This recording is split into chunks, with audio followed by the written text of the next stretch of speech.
Hello મિત્રો, very good morning to all of you. આજે આપણે ફરી પાછા મળી રહ્યા છીએ મેથ્સના લેક્ચરમાં.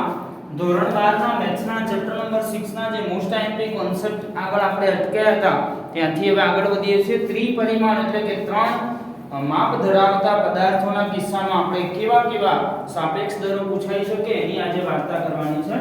તો ટોપિક નંબર 3, ત્રિપરિમાણ એટલે કે ત્રણ પરિમાણ ધરાવતા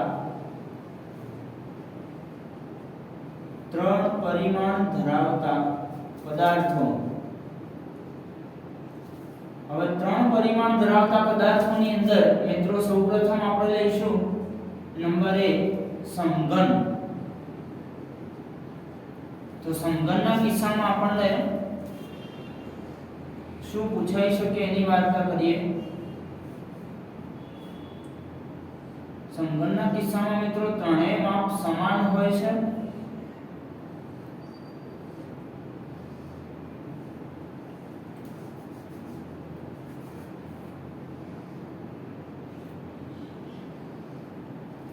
ઓકે, એટલે આ રીતનો સમઘન જોવા મળતો હોય છે.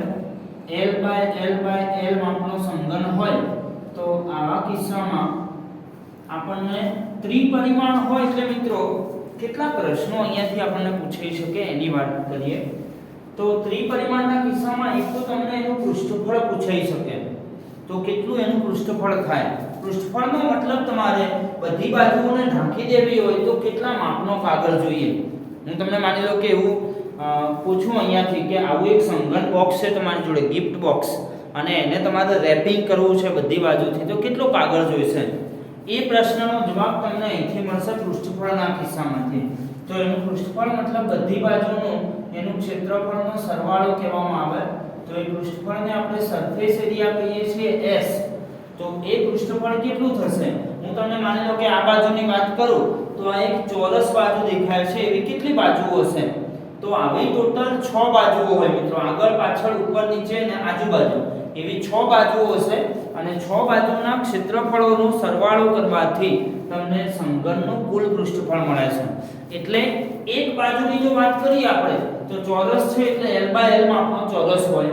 એટલે આપણે એવી 6 બાજુ હોય તો 6L² જેટલું તમને પૃષ્ઠફળ મળે સમઘનનું, બરાબર.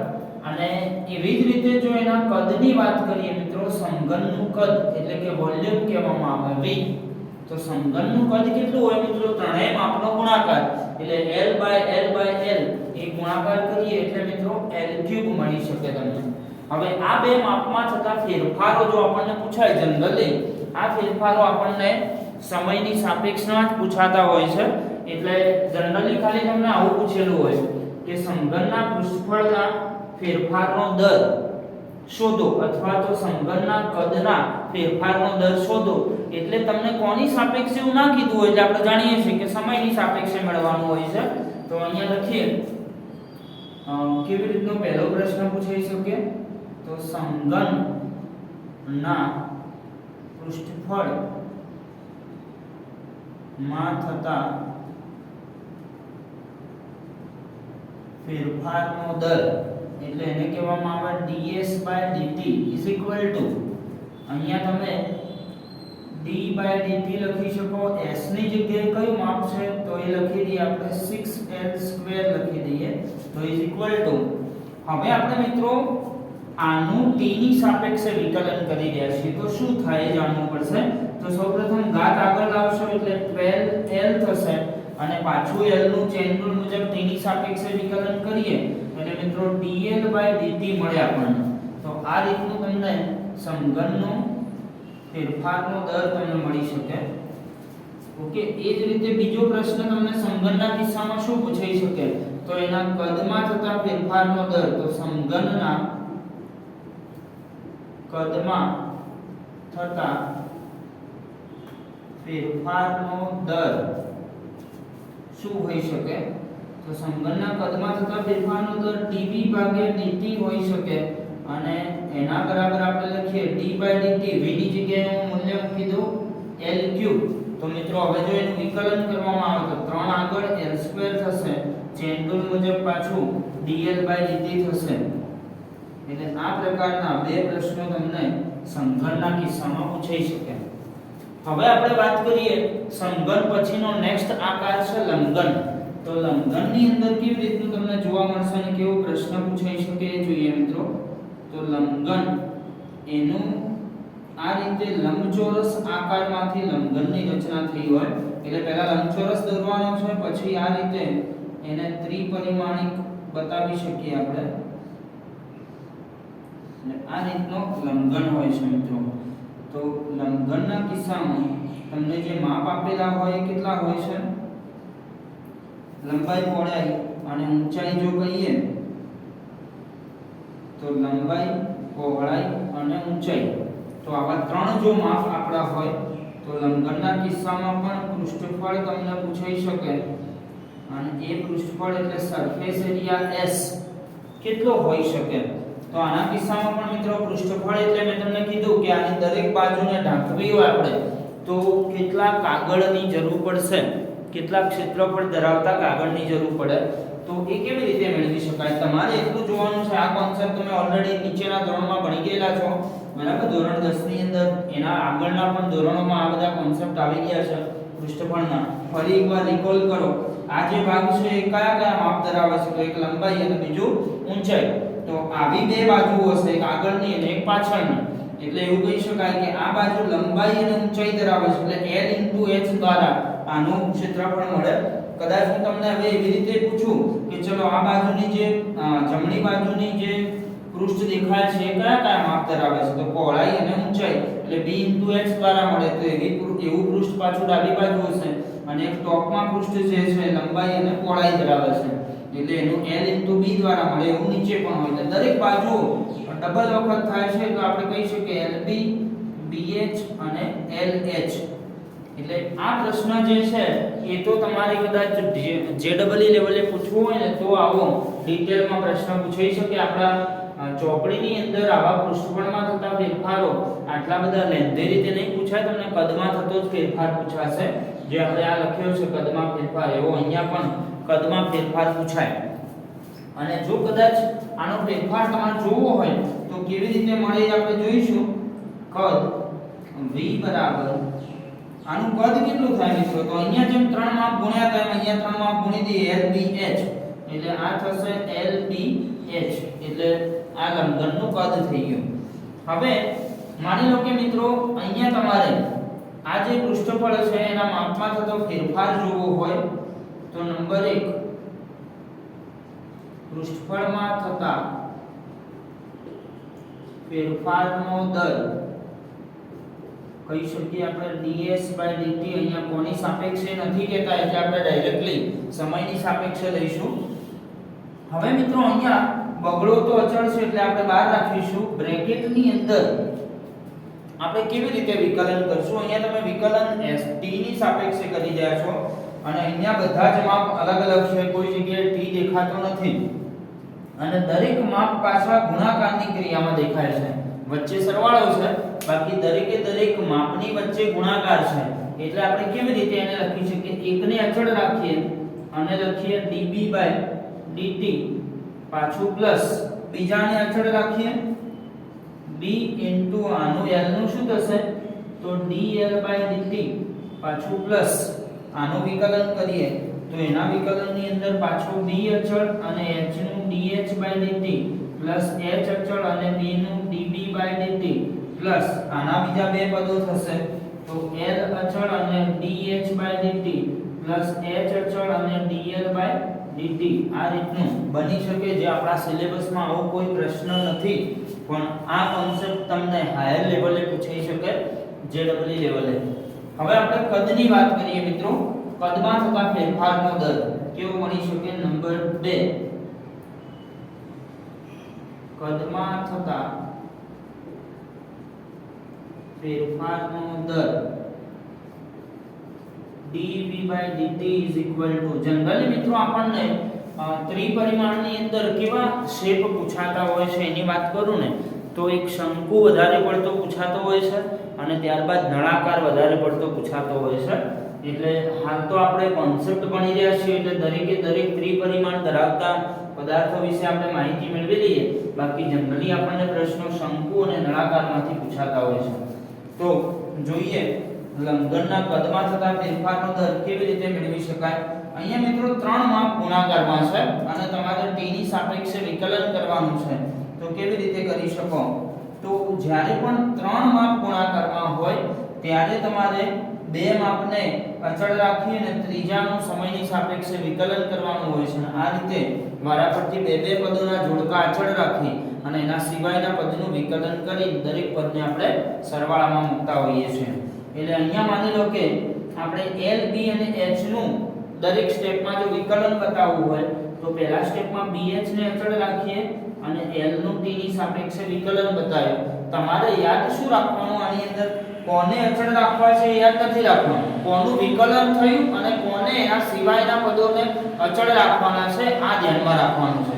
એટલે આપણે પ્રથમ પદમાં l નું વિકલન કર્યું, હવે એના પછી b નું વિકલન કરશું અને ત્યારબાદ h નું વિકલન કરશું.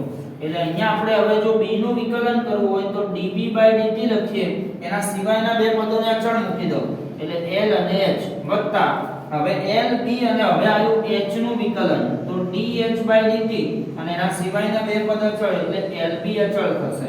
તો આ પ્રકારે તમે લંબઘનના કદમાં થતા ફેરફારનો દર શોધી શકો છો. ઓકે, ત્યારબાદ હવે મિત્રો આપણે વાત કરીએ છીએ ત્રીજો શેપ જે શંકુ લઈએ છીએ આપણે. તો શંકુના કિસ્સામાં આપણે કેવું દોરી શકીએ એનો આકાર? તો શંકુ કંઈક આવા આકારનો હોય છે.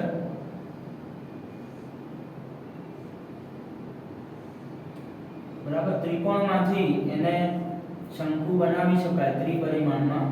આનો આધાર જે છે એની ત્રિજ્યા સપોઝ આપણે r લઈ લઈએ. શંકુનો જે આધાર હોય એ વર્તુળાકાર હોય, એની ત્રિજ્યા r. શંકુની સીધી ઊંચાઈની જો વાત કરીએ આપણે તો એ h લઈ શકીએ. આ બે એકબીજાને લંબ હોય, આ એની તિર્યક લંબાઈ છે. ઓકે, શંકુના કિસ્સામાં મિત્રો અહીંયાથી તમારે ખાસ ધ્યાન રાખવાનું છે, આપણા પ્રશ્નો હવે આવા શેપમાંથી પૂછાતા હોય છે એટલે તમારે અહીંથી ખાસ ધ્યાન રાખવાનું છે.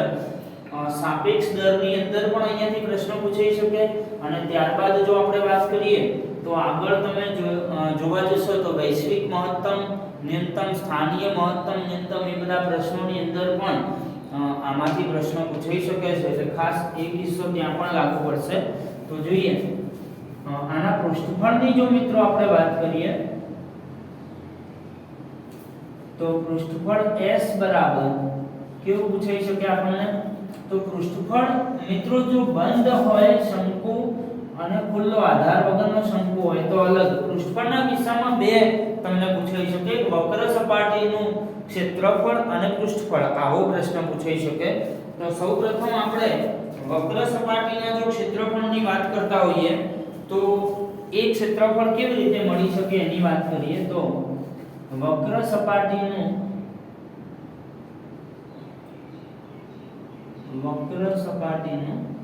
ક્ષેત્રફળ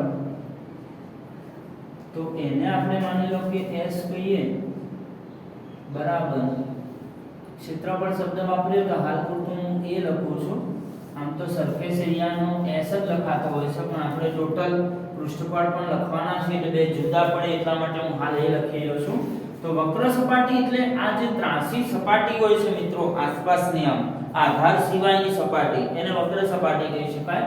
તો એનું ક્ષેત્રફળ મિત્રો આપણને પાઈ r l દ્વારા મળતું હોય છે. અને આ શંકુ માટે એક સંબંધ તમે આ કાટકોણ ત્રિકોણ જોઈને આવો બનાવી શકો કે અહીંયા તમને હું નામ આપી દઉં છું. જો o આ માની લો કે a હોય, આ b હોય અને આ c હોય. બરાબર, શંકુમાં આવા માપ આપેલા હોય તો તમે અહીંયા ત્રિકોણ AOB ની અંદર જોઈ શકો છો કે આટલો કાટકોણ ત્રિકોણ થયો તો એની અંદર પાયથાગોરસનો નિયમ લાગુ પડતા h² બરાબર h² + r² મિત્રો મળે આપણને. ઓકે, આ રીતનો એક સંબંધ મળે. હવે આની અંદર હું l ને કરતા કરો મિત્રો તો થાય છે h² + r². આ રીતનો કિસ્સો થશે. એટલે આ l નું મૂલ્ય મળ્યું. એ l નું મૂલ્ય કદાચ મારે જરૂર પડે તો હું અહીંયા વાપરી શકું છું. ઓકે, હવે વાત કરીએ કુલ પૃષ્ઠફળની. શંકુનું કુલ પૃષ્ઠફળ કેટલું થાય? તો એ s બરાબર થશે મિત્રો એક વક્ર સપાટીનું ક્ષેત્રફળ તો ખરું જ, અને વત્તા નીચેનો પાયો જે છે એ તમારો કેવો છે, તો પાયો વર્તુળાકાર છે એટલે મિત્રો એનું ક્ષેત્રફળ થાય પાય r સ્ક્વેર. અને અહીંયાથી આ સૂત્રને કદાચ મોડિફાઈ કરવું હોય તો કરી શકાય. બંને પદની અંદર રહેલું સામાન્ય પદ બહાર કાઢીએ તો પહેલા પદ જોડે l વધશે, બીજા જોડે r વધે છે, એટલે આ પ્રકારનું કંઈક કુલ પૃષ્ઠફળ તમને મળી શકે છે. હવે આપણે વાત કરીએ શંકુનું કદ મિત્રો. શંકુનું કદ v બરાબર શંકુના કદની અંદર 1/3 પાય r સ્ક્વેર h આવું સૂત્ર આવતું હોય છે. અને આટલા સૂત્રોમાં જો ફેરફારો શોધવા હોય તો કેવી રીતે મળી શકે એ ફેરફારો પણ તમે લખી શકો છો અહીંયા જેમ આપણે લખ્યા છે એ રીતે. ઓકે, એટલે દરેકમાં હવે તમે વિકલન જાણો છો એટલે હું લખતો નથી, તમારે હવે એ વિકલન કરી શકો છો એ રીતે જે માંગી હોય વિકલન તમે કરી લેજો. હવે આપણે વાત કરીએ છીએ નળાકારની. તો નળાકાર આવો કંઈક હોય છે.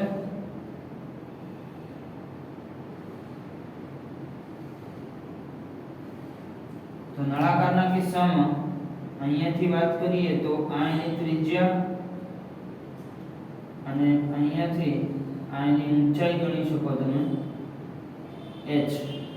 એટલે એ ઊંચાઈ કદાચ અહીંયા બતાવો અથવા બહાર બતાવો તો પણ ચાલે. જો અહીંયા ના બતાવી હોય તો આને આપણે કાઢી નાખીએ. તો આ પ્રકારે નળાકાર હોય. તો નળાકારના કિસ્સામાં પણ તમને કદાચ આ ખાસ કોન્સેપ્ટ પાછળના પ્રશ્નોમાં તો વપરાય છે મિત્રો. આ સૂત્રો ત્યાં ખાસ ઇમ્પોર્ટન્ટ રીતે વપરાશે. ઓકે, હવે આ નળાકારને જો વક્ર સપાટીને ઢાંકવી હોય તો કેટલા કાગળની જરૂર પડે આપણે લખીએ. વક્ર સપાટીનું ક્ષેત્રફળ, તો એની વક્ર સપાટીનું ક્ષેત્રફળ જો મેળવવું હોય તો મિત્રો a બરાબર હાલ પૂરતો હું એ લખું છું, આપણે પ્રશ્નમાં તો s જ લખવાના છે, અથવા અહીંયા s લખવો હોય તો આને s1 કહી દો અને આને ટોટલ ને s કહી દો તો પણ ચાલશે, અલગ થઈ જશે આ s1. ઓકે, તો વક્ર સપાટીમાં મિત્રો નળાકારના કિસ્સામાં કેવું થાય તમને કહી દઉં.